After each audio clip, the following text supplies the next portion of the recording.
Stampers, welcome. I am Pat Fairless from Fairless Stampin Flair, and today I have a technique for you.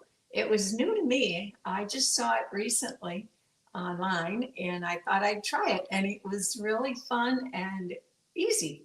So I'm going to show you how to do that, and then we'll go ahead and finish up making the card. So let me flip my camera down. I can remember how to do it. You'd think I'd know this automatically by now. So this is the card that we're going to make, and this is the background. It's called a double brayer technique. Super simple. We use a brayer, obviously. This is made with the Fern and Flora bundle. These are the stamps that come in this bundle, and these are the dies. I didn't use a lot of the stamps on this card. I mainly used the sentiments. The card will be on my Fairless Stampin Flair blog tomorrow, fairlessstampinflair.com. And there will be a tutorial that you can download. So I'm not going to go through dimensions or anything. They're all on that free tutorial. Just go ahead and download it, and you'll know all the dimensions.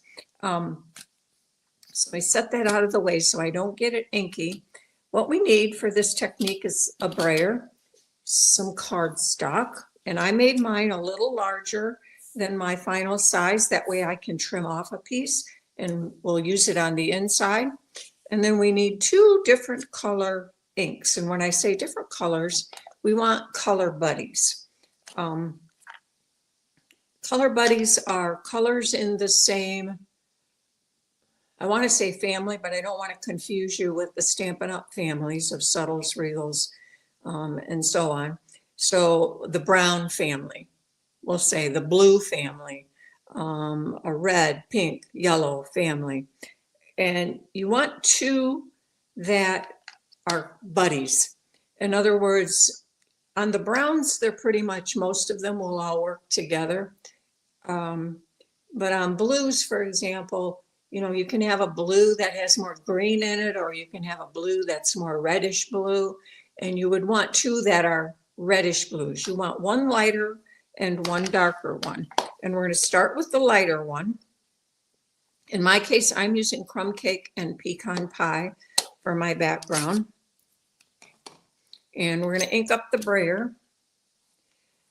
And usually with brayering, the most difficult part sometimes is trying to get it nice, smooth coverage with no lines and splotchiness. For this technique, you want lines and splotchiness. So don't even worry about inking this thing up all that well. And you're just going to kind of come in and put the color down different directions, little short things, so you can see I'm getting lines.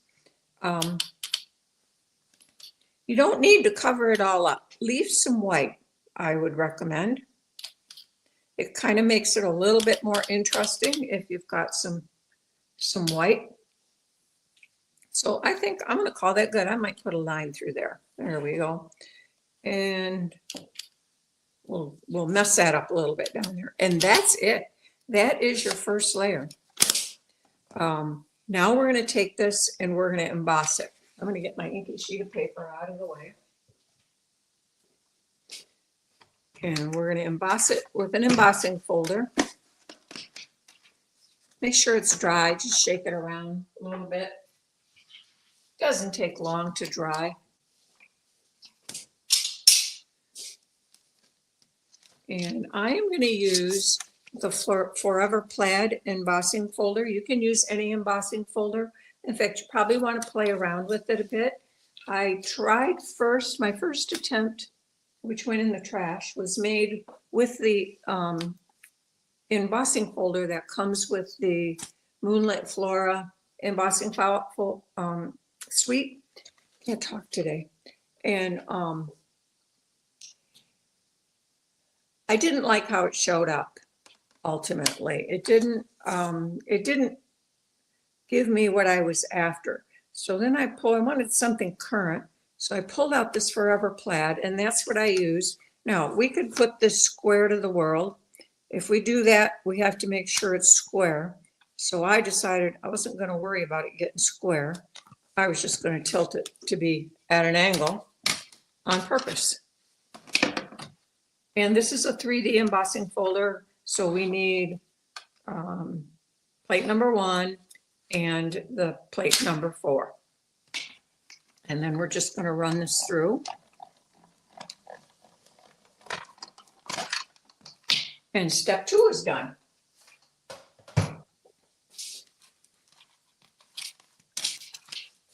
Get that out of my way.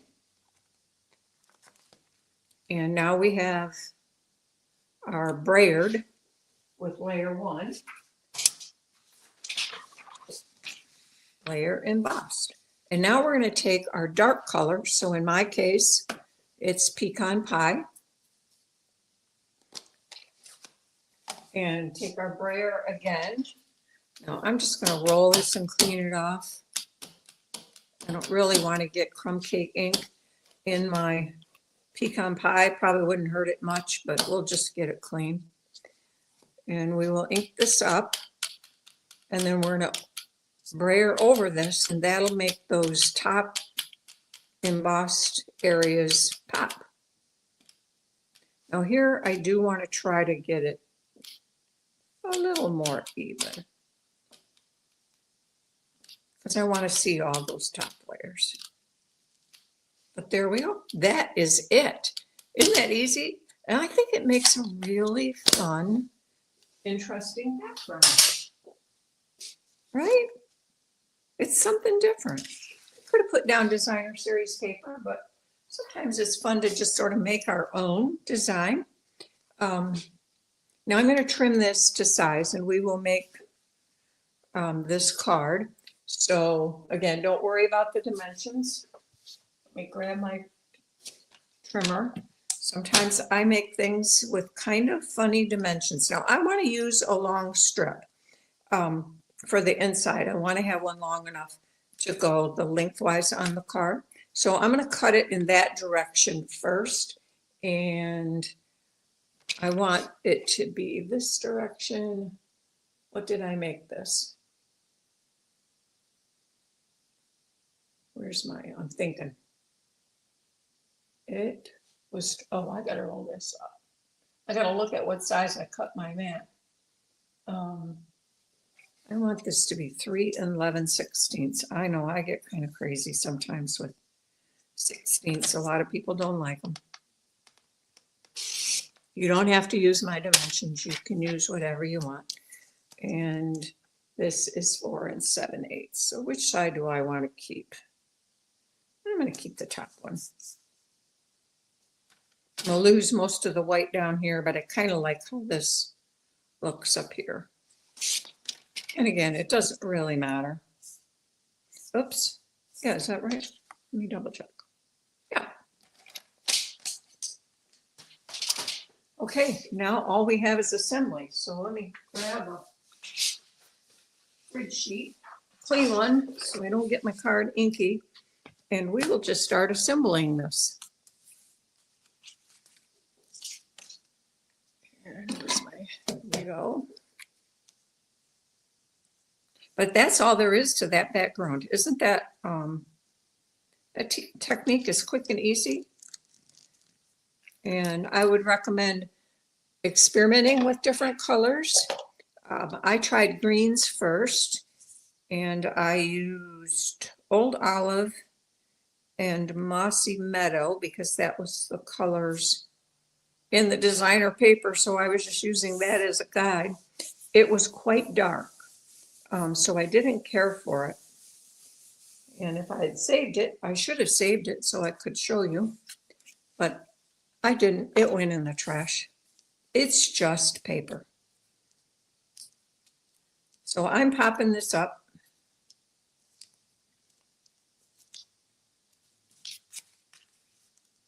Because that's what I do, not because you have to.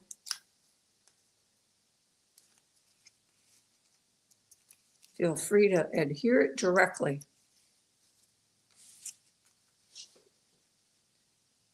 Okay. I still in frame. I made this a little different size. I wanted a little more of my basic beige to show. And here we're going to use our long strip. This is for the inside. And I am just going to put this on the center of that mossy meadow strip.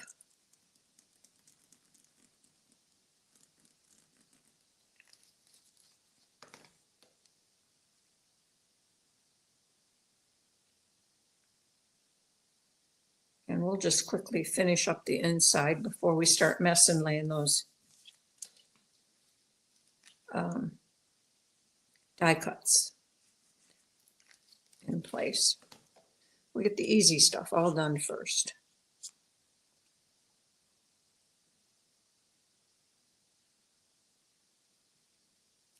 Okay. And I flip that over and trim. I always leave I don't cut my strips to size.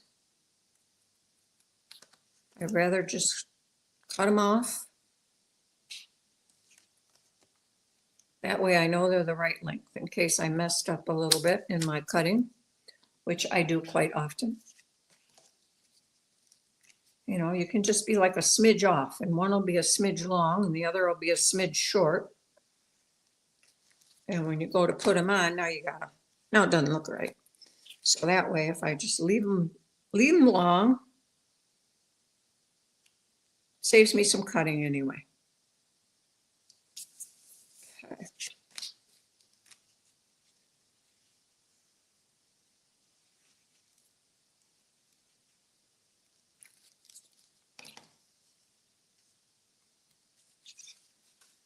And our inside is done. Now the only difference, when I was stamping the sentiment on the inside,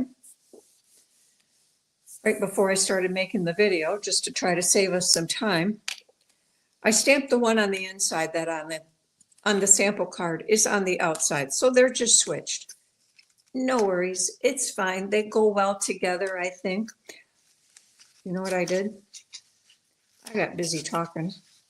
We have to take this off. I did this on my own on my first card too. I put it down and then I realized I want to wrap some ribbon around there. So I have this linen thread that is mossy meadow. It's old and I don't have very much left. So I am going to make, I call this a faux bow. You'll see me talk about that in my tutorial. So I'm going to make the faux bow first, because if I run out of this, because I don't have a lot of it, the bow is what you're going to see anyway. So we'll just make that first. And the way I make a faux bow is I take my ribbon or my twine or whatever it is I want to use, and I just wrap it around my fingers a few times, however many you want. This time I did 3. How much left do I have here? I'm going to go one more.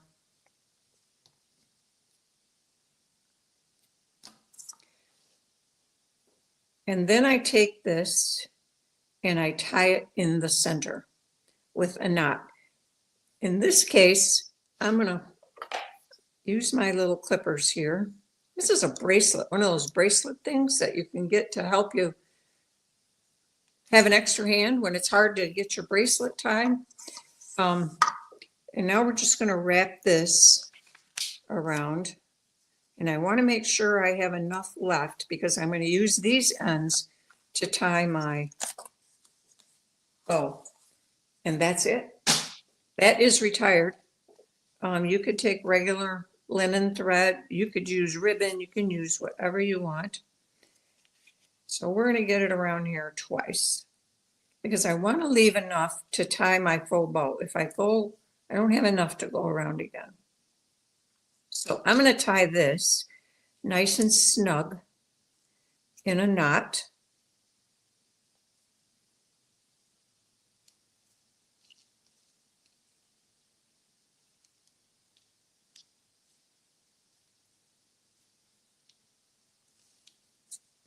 And we'll just give it one more just to be sure.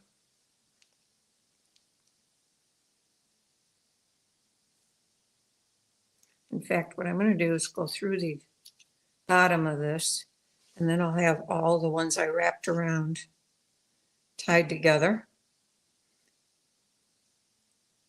Come on, get through there. There we go.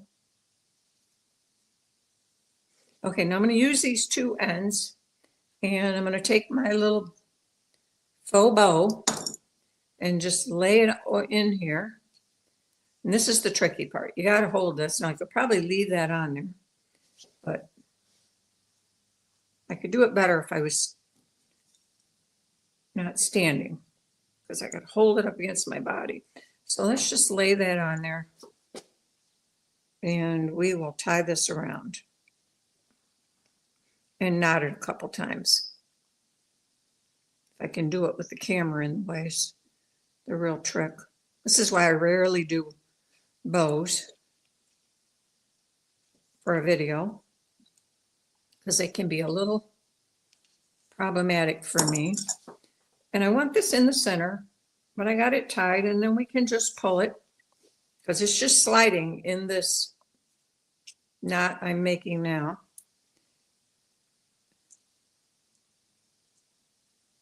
And we're going to tie that good a couple of times.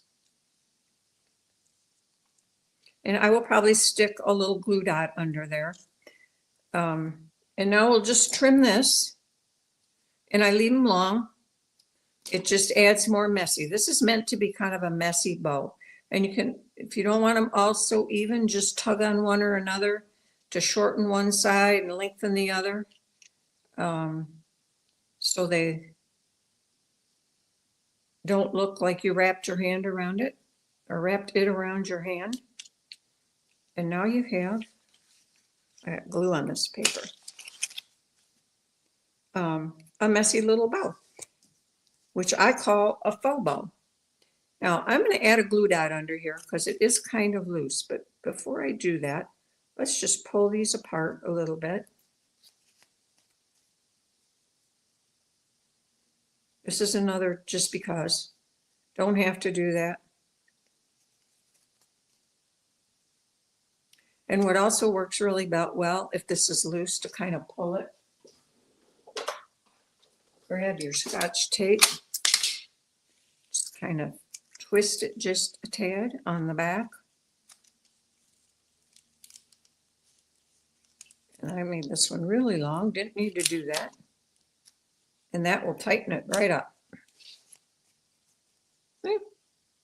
And there's our bow, our faux bow.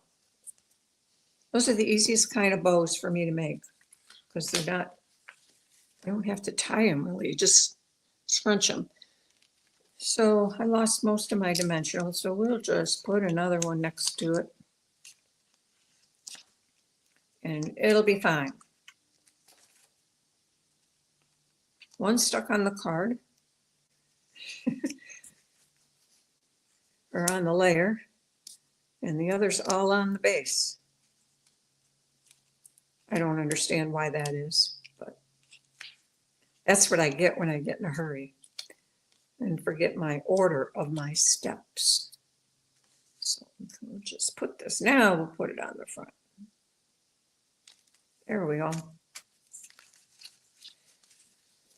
And my sentiment's going to go under here. You can pull this if you wanted a different direction. It twists pretty easily.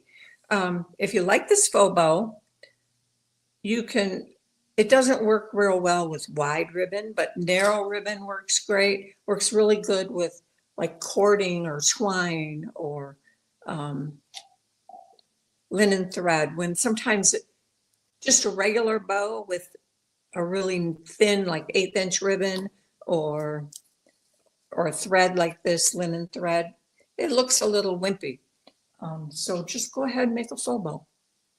So now I'm going to put these on here, and I've laid my sentiment on here first so I can figure out where I want them. And this is Mossy Meadow. These are all cut with the dies from I want that one about right. I need to make sure it's not off the card. I think if I get the first one in place first, then I'm good to go. So we're going to put the first one right about there. So I'm going to have the pointer right there. I'm just going to add a little bit of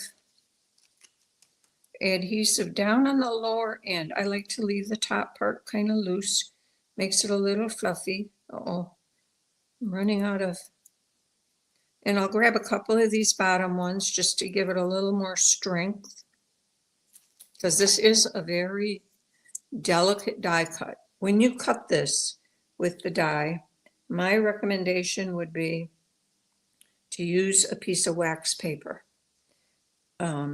It's not impossible to get it out, but you don't want to take a chance of tearing your pretty fern. So we're just going to do the same here. I'm just going to add a little bit down here at the bottom. Leave the top loose. And kind of stick that so this stays on the card.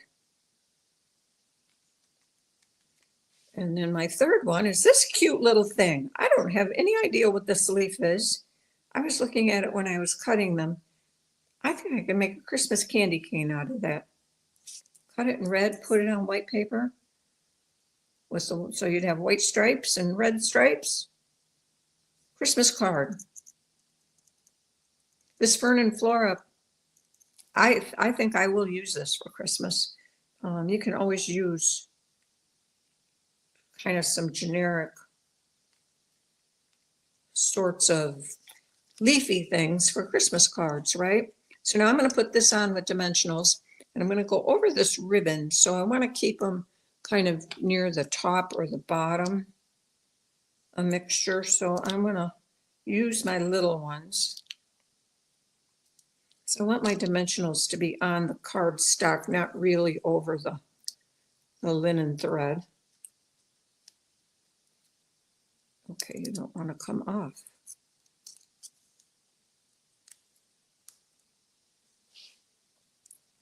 All right.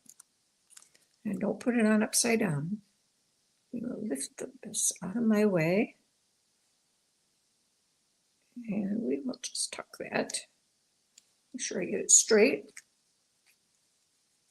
Right there.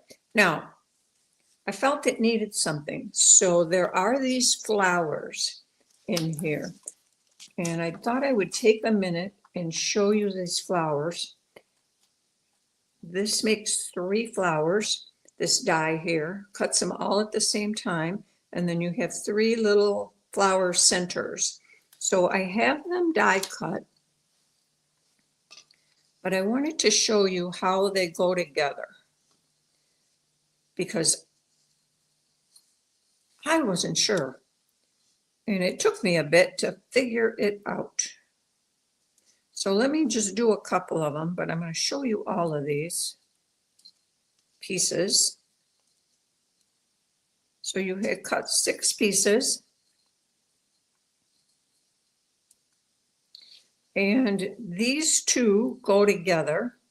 And then you have 2 that are a little bit smaller, and they go together. And these 2 that are a little bit chubbier, they go together. So you probably don't need to show them all. So I don't use, and I'm just going to put a little tiny dot there. And I should get my, take your pick tool. This would make it easier. Ooh, came right out. All right, let's put, even the 2 that are small are different. And I'm not sure which one's top or bottom, or if it even matters. I'm putting the chubbier one on the bottom and the skinnier one on the top. I don't think that matters. Now this one here, this piece is the bottom piece. So we'll just put a little dot of adhesive there. And then this one, Hope you can see this. I'm trying to keep my hands out of the way. Just sets on there right like that. Okay. And that's the 3 flowers it makes. And that's how you know, now you know which piece goes with which. Now the centers of the flowers, we have 2 little stars. And this one, I lost my other little Blackberry Bliss center, so I'll just show you this one. So these 2 go on this flower.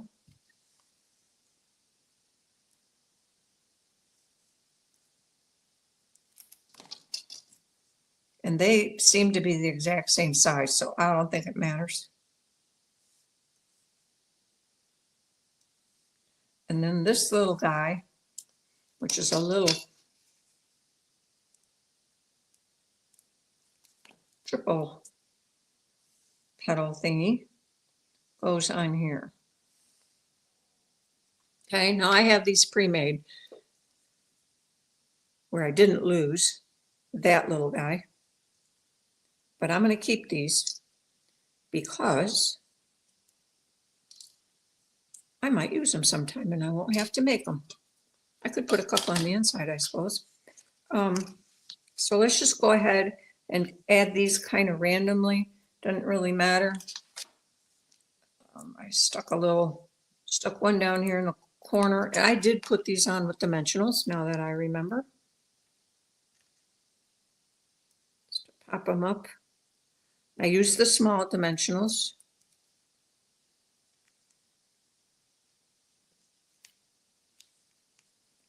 And this one.